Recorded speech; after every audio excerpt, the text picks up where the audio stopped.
Olá, sejam muito bem-vindos. Hoje a gente vai mergulhar de cabeça na arte e também na ciência, de construir a ferramenta mais crucial de qualquer pesquisa, uma hipótese poderosa.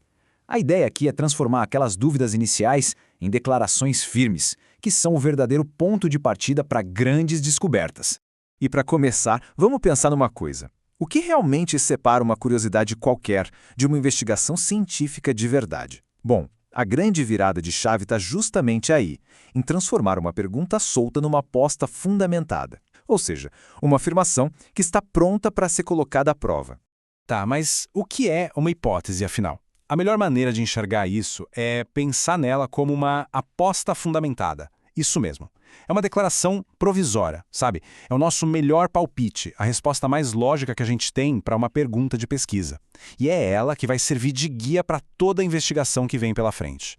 Só que, claro, antes de sair fazendo essa aposta, a gente precisa conhecer as regras do jogo, né?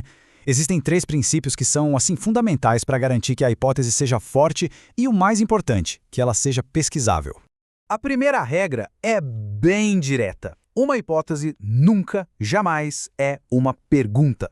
Ela é uma frase declarativa. É uma afirmação que faz uma alegação clara sobre como as coisas são. Ela não fica perguntando, será que é assim? Ela afirma, é assim.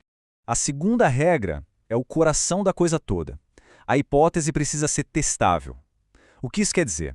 Que tem que ser possível verificar se a afirmação é verdadeira ou falsa usando os dados que vão ser coletados. Se não dá para testar, olha, aí não é ciência, vira só uma opinião.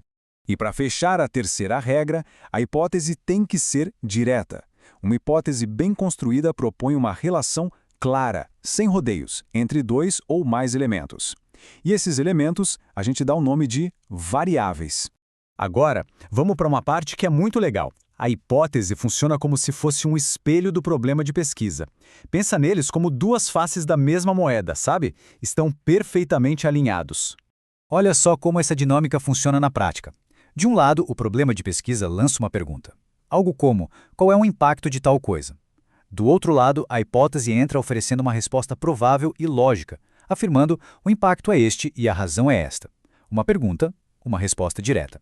Vamos ver um exemplo bem concreto para isso ficar claro.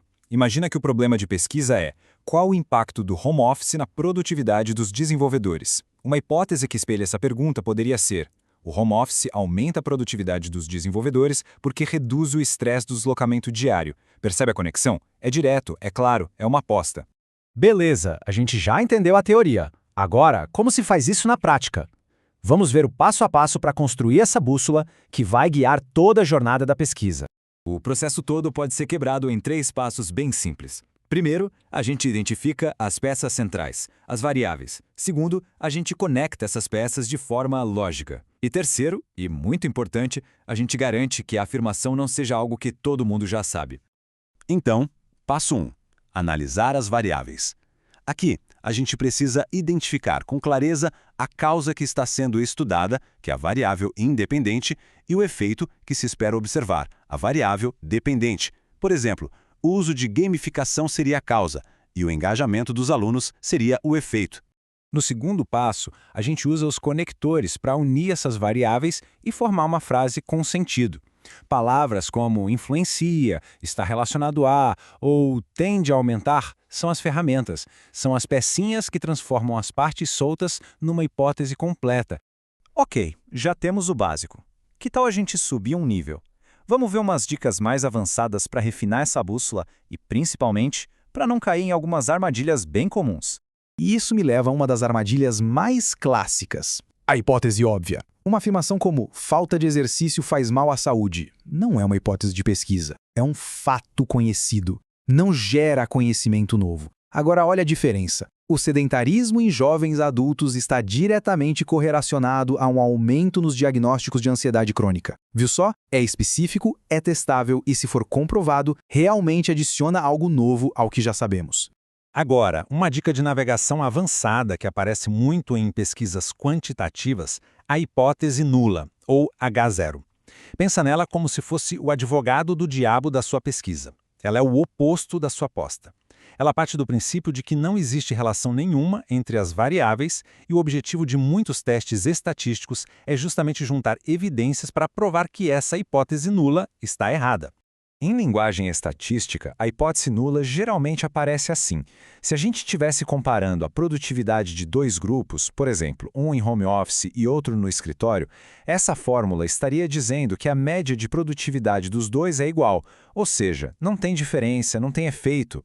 E para botar tudo isso em prática de vez, aqui vai um modelo bem simples para começar a estruturar o pensamento. É só tentar preencher os espaços. Qual é o fator X a ser estudado? Qual o resultado Y que se espera e qual a razão teórica por trás dessa conexão? É um ótimo ponto de partida. E com isso, a gente chega ao fim do nosso guia. Agora, a pergunta final fica no ar como um desafio. Com base no que se quer investigar, qual será a grande aposta fundamentada? Qual a hipótese que vai guiar a próxima grande descoberta?